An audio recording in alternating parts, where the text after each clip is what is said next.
मजीद report करेंगे वश news से नुमाइंदा हयात बलोच। जी हयात बलोच, क्या तफसीलात है इस हवाले से? देखिए, ये फेडरल बी एरिया ब्लॉक 13 में 3 मोटरसाइकिलों पर सवार 5 मुलजिमान की वारदात।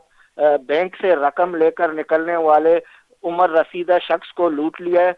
बुजुर्ग शख्स रिक्शे से उतर कर जैसे ही घर की दहलीज पर पहुंचा तो मुलजिमान भी आ गए। मुलजिमान ने बुजुर्ग शख्स को लूट मार के दौरान जदोकोब भी किया। मुलजिमान रिक्शे में सवार शख्स का ताकुब करते हुए आए थे।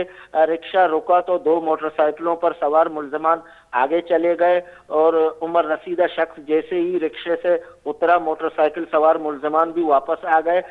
एक मोटरसाइकिल पर सवार शख्स ने रिक्शा रुकते ही वापस मुड़ गया। मुमकिन तौर पर मुलजिमान का एक साथी कुछ फासले पर ही मौजूद रहा। वारदात जुमेरात की शाम को हुई है। मुतासरा शख्स ने पुलिस को आगाह नहीं किया था, ये कहना है पुलिस हुकाम का।